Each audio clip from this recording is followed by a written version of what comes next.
नमस्कार दोस्तों, दिव्या भा क्रिएटिविटी जोन में आप सभी का स्वागत है। कैसे हैं आप लोग?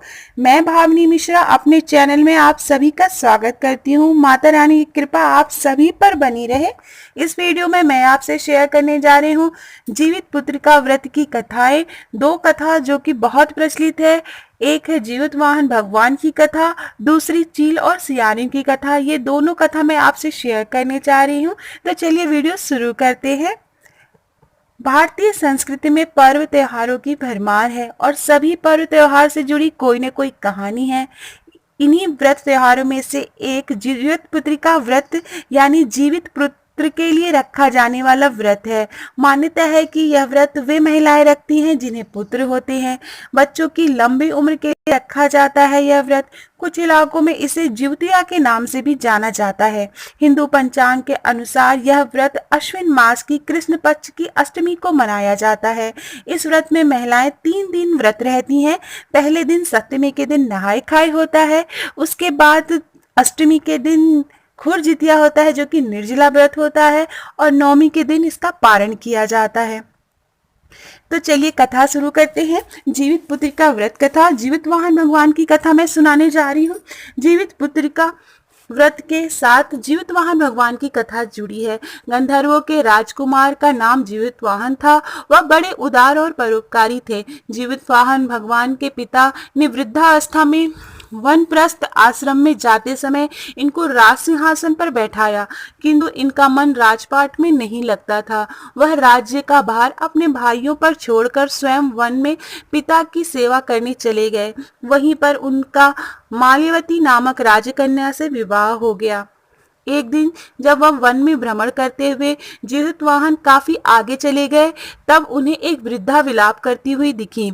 उसने उनके पूछने पर वृद्धा ने रोते हुए बताया, मैं नागवंश की स्त्री हूँ और मुझे एक ही पुत्र है। पक्षीराज गरुड़ के समक्ष नागों ने उन्हें प्रतिदिन भक्षण हेतु एक नाग सौंपने की प्रतिज्ञा की हुई है। आज मेरे पुत्र शंखचूड़ की बलि देने का दिन है। जीवित वाहन ने वृद्धा को आश्वासन देते हुए कहा, डरो मत, मैं तुम्हारे पुत्र के प्राणों की रक्षा करूंगा। आज उसके बजाय मैं स्वयं अपने आप को उसके लाल कपड़े में ढककर वध्यशिला पर लेटूंगा। इतना कहकर जीवित वाहन ने शंखचूड़ के हाथ से लाल कपड़ा ले लिया और वे उसे लपेटकर गरुड़ को बलि देने के लिए चुनी हुई वध्यशिला पर लेट गए। नियत समय पर गरुड़ आए और लाल कपड़े से ढके जीवित वाहन को पंजे में दबोचकर पहाड़ के शिखर पर जाकर बैठ गए। अपने चंगुल में गिरफ्तार प्राणी की आंख से में आंसू और मुंह से आह निकलता न देख गरुड़ जी बड़े आश्चर्य में पड़ गए। उन्होंने जीवित वाहन से उनका परिचय पूछा। जीवित वाहन ने सारा किस्सा कह सुनाया। गरुड़ जी उनकी बहादुरी और दूसरे की प्राण रक्षा करने के स्वयं के बलिदान देने की हिम्मत को देखकर बहुत प्रभावित हुए। प्रसन्न होकर गरुड़ जी ने उनको जीवन दान दे दिया और नागों की बलि न लेने का वरदान दे दिया। इस प्रकार जीवित वाहन भगवान के अदम्य साहस से नाग जाति की रक्षा हुई। तब से पुत्र की सुरक्षा हेतु जीवित वाहन भगवान जी की पूजा करने का प्रचलन शुरू है। तो यह थी प्राचीन कथा जीवित वाहन भगवान की। इन्हीं जीवित वाहन भगवान की पूजा कुश के रूप में की जाती है जितुआ के दिन। अब मैं आपको दूसरी कथा सुनाने जा रही हूँ जो कि चील और सियारिन की कथा है। तो चलिए कथा शुरू करते हैं। नर्मदा नदी के पास पंचवटी कंचनवटी नाम का एक नगर था। वहां का राजा मलय केतु था। नर्मदा नदी के पश्चिम दिशा में मरुभूमि थी जिसे बलुहटा कहा जाता था। वहां विशाल पाकड़ का पेड़ था, उस पर चील रहती थी।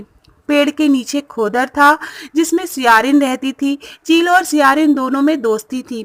एक बार दोनों ने मिलकर जितिया व्रत करने का संकल्प लिया। फिर दोनों ने भगवान जीवित वाहन भगवान की पूजा के लिए निर्जला व्रत रखा। व्रत वाले दिन उस नगर के बड़े व्यापारी की मृत्यु हो गई। अब उसका दाह संस्कार उसी मरुस्थल में किया गया। काली रात हुई और घनघोर घटा बरसने लगी। कभी बिजली कड़कती तो कभी बादल गरजते। तूफान आ गया था। सियारिन को अब भूख लगने लगी थी। मुर्दा देखकर वह खुद को रोक न सकी और उसका व्रत टूट गया। पर चील ने संयम रखा और नियम व श्रद्धा से अगले दिन तक व्रत रखा और उसके बाद नवमी के दिन उसका पारण किया। फिर अगले जन्म में दोनों सहेलियों ने ब्राह्मण परिवार में पुत्री के रूप में जन्म लिया। उनके पिता का नाम भास्कर था। चील बड़ी बहन बनी और उनका नाम शीलावती रखा गया। शीलवती की शादी बुद्धिसेन के साथ हुई। सियारिन छोटी बहन के रूप में जन्मी और उसका नाम कपूरावती रखा गया। उसकी शादी उस नगर के राजा मलाय केतु से हुई।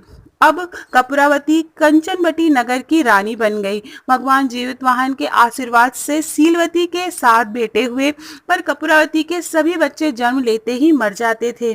कुछ समय बाद शीलवती के सातों पुत्र बड़े हो गए। वे सभी राजा के दरबार में काम करने लगे। कपूरावती के मन में उन्हें देखकर ईर्ष्या की भावना आ गई।